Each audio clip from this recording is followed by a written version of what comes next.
Hello, welcome to Ukulele Workshop Video 2. Just a quick recap of what we did in Video 1. So with your chord hand, you want to make a U shape. And then we sit the ukulele in that. So the thumb is going to be quite straight. It doesn't have to be perfectly straight, it might lean a little bit either way. But it's quite straight and it's pointing at the ceiling. You might see the head of your thumb poke up over the top, or it might be round a bit more. One of the other main points is to get these knuckles around the front of the ukulele. That way you can get your fingers to curl more easily. So I want the fingers to really curl, big curls in each knuckle, so that the fingers go quite straight into the ukulele. Okay, and the other thing was this nice gentle strumming. So that's where if you use your pointer finger, nice and wide, nice and gentle. The thumb, nice and gentle. Or if you're using a pick, nice and gentle. All the time, quite wide. Gives you a sweet hit on the strings. A quick word about chord diagrams or chord boxes. So this is the way in books that you will learn the chord shapes. So it's a good idea to get that explained to you.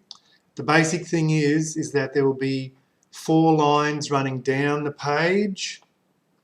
Each of these will be representing one of the strings on the ukulele. Now you can see in the diagram showing how that compares to the ukulele. So the lines running across are representing the fret wires. So in between those lines is the frets. The next thing is we use dots to represent where the fingers go. So, and then the information across the top is telling you which fingers to use. So for example, we've got 2 dots on that diagram. So we're using finger 2 and finger 1. The 0 is telling you that when you strum, you do include that string. So it's an open string, no fingers. But if there's an X above the string, then you don't strum that string, and that gives us a more accurate sound for the chord. So that's how chord diagrams work. Most books will have the strings running vertically up and down the page, but other books will have them on their side with the strings running horizontally. So it just takes a little bit of time to get used to them, but it'll be worth it. Let's have a good look at 2 chords, the C chord and the A minor chord. So C looks like this. So we've got finger 3, the ring finger, on string 1. It's in fret 3. And then for A minor, it's going to be finger 2, right up on string 4, up near the ceiling. So C is down towards the floor, and A minor is up towards the ceiling. And just be careful of the frets. You can see here's fret 1, but when we do A minor, we're in fret 2. When we do C, here's fret 1, fret 2, but we're in fret 3. So, and we've got to keep a good shape of our hand. Your thumb standing up, pointing at the ceiling, knuckles around the front, curl your fingers. So what we want to practice is changing. We're going to do 2 sets of 4 strums for each chord. So it'll be like this: C, 1, 2, 3, 4. C again, 1, but thinking of A minor, 3, 4, change, 1, 2, 3, 4. Now think of C again, finger 3 ready, 3, 4, change, 1, 2, try and keep finger 2 hovering up near the top.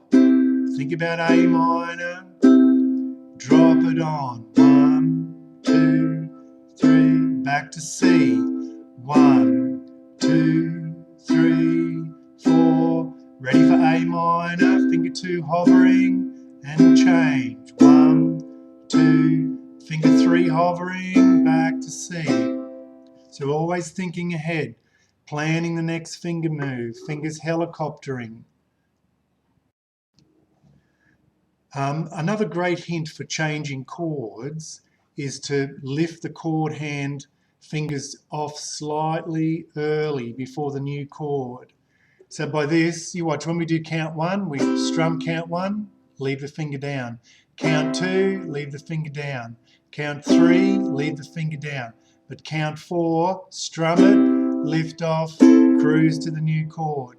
Same from A minor. Count 1 would be on, 2 we would leave on, 3 we leave on, but 4, strum it, lift off, cruise to C. 2, 3, 4, change early. 1, 2, 3, 4, change early. 1, 2, 3, 4, change early. 1, 2, 3, 4, lift off early. 1, 2, 3, 4, 1, 2, 3, 4. The reason we want to learn these good changing hints is that the left hand's under a bit of pressure. The right hand's going to keep strumming, keep counting like a machine, like a clock, like a metronome. So the left hand has to fit into the strumming hand. I should have said chord hand there. So the chord hand has to fit in with the strumming hand. So we've got that hint where we get fingers ready early, and then we just move a smidgen early as well. Helps to keep everything flowing nicely. Overall, the biggest hint is to think ahead, is to plan.